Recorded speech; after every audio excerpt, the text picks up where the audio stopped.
118 تھا اور 115 کے حساب سے، یعنی کہ 25 روپے کا پھر رائز آ گیا. پہلے $25 کے اوپر رائز پہ 55 لیٹر، دوسرے 55 میں 184 روپے لیٹر بڑھا دیا. مجھے صرف کوئی سائنس سمجھا دے، یا تو اس وقت آپ نے بہت کم بڑھایا تھا کہ شاید آپ ایسٹیمیٹ نہیں کر رہے تھے، یا اس دفعہ آپ نے 4 گنا زیادہ بڑھا دیا. اس کی سینس کیا ہے؟ اور اگر یہ سمجھتے ہیں کہ 60 روپے پیٹرول کے اوپر کم کرنے سے آپ نے پاکستان کی عوام کو بہت بڑا فائدہ دیا، تو حضور یہ یاد رکھیے کہ پاکستان کیا دنیا کی اکانومیز جو ہیں وہ ڈیزل کی پرائسز پہ چل رہی ہوتی ہیں. آپ کی ٹرانسپورٹیشن وہ ڈیزل پہ چلتی ہے، آپ کی ایگریکلچر سیکٹر ڈیزل کے اوپر کھڑا ہوا ہے، آپ کی فوڈ باسکٹ جتنی بھی ہے، انفلیشن جو آئٹمز ہیں وہ ڈیزل سے ریلیٹڈ ہے. اس وقت حال یہ ہے کہ پاکستان کے اندر آپ کے آٹا، تیل، سب کی پرائسز بڑھ چکی ہیں. اس وقت انفلیشن جو ہے 8% پہ کھڑی ہے. میں آپ کو بتا رہا ہوں، میں am not gonna give a quote on it, کیونکہ کیانی صاحب کہتے ہیں جی نمبرز غلط ہو جاتے ہیں. یہ کم از کم ڈبل ڈجٹ میں اگلے 15 دن میں پہنچ جائے گی. اس وقت ہمارا، آپ نے مجھ سے پوچھا نا میں ذمہ دار ہوں، میں آپ کو ایک سمپل سا فارمولا بتا دیتا ہوں. میرے حل کی جو کاسٹ تھی 1 ایکڑ پہ 10,000 آ رہی تھی، آج ان کی وجہ سے وہ 22,000 روپے پر ایکڑ پہ چلی گئی ہے.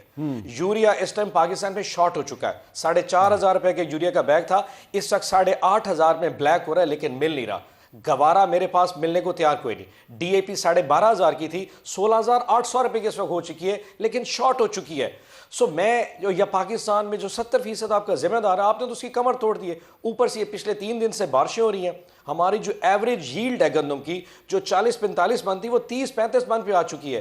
گندم کا کرائسس اپنی جگہ کے اوپر، اگلی فصل کی کاشت کے لیے پیسے کوئی نہیں. یہ پاکستان کی عوام کدھر جائے گی؟ اگر یہ سمجھتے ہیں کہ آپ ایک دفعہ ریٹ بڑھا کے پیٹرول کا 60 روپے کم کر کے سارے لیوریج اپنے پاس لیں گے، اور آپ پوری انفارمیشن براڈ کاسٹنگ کے لاکھوں روپے کے اشتہار دوسرے ٹی وی چینلز پہ چلا کے آپ بتائیں گے جی آپ نے بڑا کم. نو جی، ناٹ ایٹ آل. مجھے کمپیریزن کرنا ہے تو انڈیا سے کرنا ہے، مجھے کمپیریزن کرنا ہے تو بنگلہ دیش سے کرنا ہے. وہ ریٹ نہیں بڑھا رہے. ڈونٹ ٹیل اس کہ جی انڈیا میں لائنیں لگی تو کیونکہ انڈیا رشیا سے تیل لیتا ہے، اور ہم رشیا سے تیل لینے گئے تھے تو میرے وزیر اعظم عمران خان کو حکومت سے ہٹا دیا کیونکہ رشیا تیل لینے جا رہا تھا. رجیم چینج میں ایک رشیا کا بھی ہاتھ تھا. آپ کیوں نہیں لیتے جی؟ بنگلہ دیش پہ پرائسز نہیں بڑھی، میرے جیسی اکانومی ہے، وہاں پہ کون سی حکومت بیٹھی ہے؟ سو یہ ہمیں سائنس کو اچھا سمجھائے. میں تھوڑا سا کمپیئر کر دوں اس وقت پرائس کنٹرول نہیں بڑھ رہی. یہ جو آپ نے کمپیریزن کیا ہے بنگلہ دیش اور انڈیا کے ساتھ، تو اس وقت جو خطے کے مختلف ممالک میں جو پیٹرول کی قیمت ہے اس کو اگر ہم دیکھیں تو پاکستانی کرنسی میں پاکستان میں 378 روپے فی لیٹر ہے، بنگلہ دیش میں 263 روپے فی لیٹر ہے، سری لنکا میں 350 روپے فی لیٹر ہے، نیپال میں 318 روپے فی لیٹر ہے، اور انڈیا میں 285 سے 315 روپے فی لیٹر کے درمیان ہے. لیکن یہ جو پیٹرول کی قیمت کبھی بڑھائی جاتی ہے کبھی کم کی جاتی ہے، اس کو ہم کیسے بیان کرتے ہیں ذرا دیکھیے. خوشخبری سنا دوں، پیٹرول کی قیمت کے اندر بڑھاوا کر کے نئی قیمت جو ہے وہ 458 روپیز لاگو کر دی جائے گی. پیٹرول کی لیوی میں 80 روپے فی لیٹر کمی کا اعلان کر رہا ہوں. عوام کے رونے کے دن ختم ہو گئے. ڈیزل اس کی نئی قیمت کو 520 روپے 35 پیسے کے اوپر رکھا جائے. مہنگائی کو اب ریورس گیئر لگے گا اور ترقی اب 5ویں گیئر میں جائے گی انشاءاللہ. تو لیکن اگر جب فیڈرل گورنمنٹ کہتی ہے جی کہ 8 بجے مارکیٹیں بند کی جائے تو پنجاب گورنمنٹ کہتی ہے کہ نہیں ہم تو 10 بجے بند کریں گے، تو یہ ایک پیج پہ نظر کیوں نہیں آ رہا ہے؟ اس پہ بات کرتے ہیں ایک وقفے کے بعد.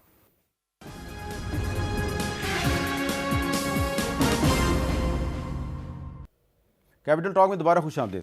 بلال اظہر کیانی صاحب، پرائم منسٹر شہباز شریف صاحب نے 9 مارچ کو ایک اعلان کیا تھا. سنیے ذرا ان کا اعلان کیا تھا. حکومت کو حالیہ دنوں میں تیل کی قیمتوں میں جو اضافہ کرنا پڑا وہ بلا شبہ ایک انتہائی مشکل اور دل پر پتھر رکھ کر کیا جانے والا فیصلہ تھا. میرے بزرگوں، بھائی اور بہنوں، اگلے آنے والے چند دنوں میں تیل کی قیمتیں پھر بڑھیں گی اور ان میں اضافہ ناگزیر ہوگا، مگر میری یہ بھرپور کوشش ہوگی کہ تیل کی قیمتوں میں آئندہ اضافے کا بوجھ آپ پر نہ پڑے. تو بلال صاحب، وزیر اعظم نے وعدہ کیا تھا کہ انٹرنیشنل مارکیٹ میں اگر تیل کی قیمت بڑھے گی بھی تو ہم اس کا بوجھ عوام پہ نہیں ڈالیں گے.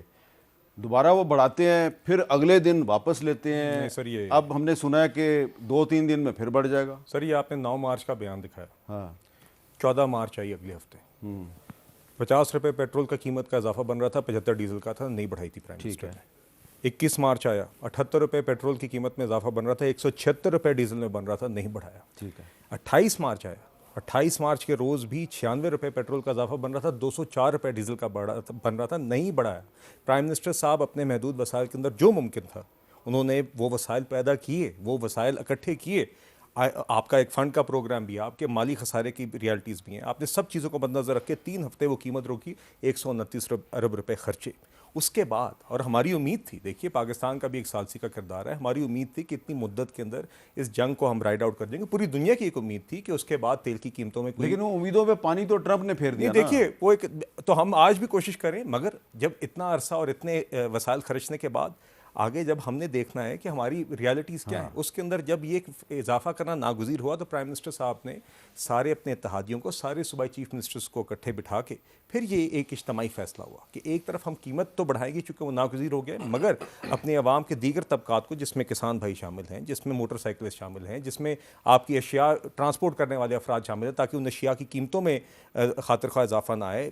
شہروں کے درمیان ٹرانسپورٹ ہے, ان سب کے لیے سبسڈیز کا اعلان بھی ہو گیا, ٹرانسفر ہونا بھی شروع ہو گئی ہیں. وہ کیا ہے, میں مختصراً ذرا آپ کے توسط سے 100 روپیہ فی لیٹر موٹر سائیکلسٹ کے لیے, 1 لاکھ روپیہ ماہانہ اس بس کے لیے جو شہروں کے درمیان, یہ سب ہمیں پتہ چل چکا ہے. کسانوں کے لیے 1500 لیکن روپے. پنجاب گورنمنٹ جو ہے وہ مارکیٹیں 8 بجے بند کرنے کے لیے تیار نہیں ہے. دیکھیے وہ فیصلہ تب یہی ہوا تھا کہ سب صوبوں کے ساتھ اتفاق کر کے مارکیٹ آورز جتنے کم ہو سکیں وہ ہم کریں, اور اس میں کچھ صوبے میرے خیال سے 8 بجے پہ بھی ہیں, کچھ 10 بجے پہ بھی ہیں, مگر یہ اسحاق ڈار صاحب روزانہ ایک نیشنل اسٹیئرنگ کمیٹی چیئر کر رہے ہیں ان اجتماعی فیصلوں کی روشنی میں, جس سے سارے صوبوں کے چیف سیکرٹریز ہوتے ہیں. میں ایک اور بات کرنا چاہوں گا میر صاحب, جو بات انہوں نے کی, دیکھیے یہ جو قیمتوں کے تعین کا فارمولہ ہے نا, یہ جب عبدالحفیظ شیخ صاحب تھے نا تب بھی یہی فارمولہ تھا, جب اسد عمر صاحب وزیر خزانہ تھے تب بھی یہ فارمولہ تھا, یہ پچھلی 3-4 حکومتوں سے فارمولہ یہی چلتا ہے. اس کا کیا جواب دیں گے آپ؟ اس لیے اس کے اوپر سیاست نہ کریں, اور جنگ کے دوران ہم نے جو یہ فراہمی بھی یقینی بنائی ہے اور جس حد تک عوام کو ہم نے اس کے اثرات سے بچایا ہے اس کو اپریشیٹ کریں. جی اور عباس صاحب اس کا کیا جواب دیں گے کہ آپ کے دور میں بھی اسی فارمولے کے تحت میر صاحب زندگی میں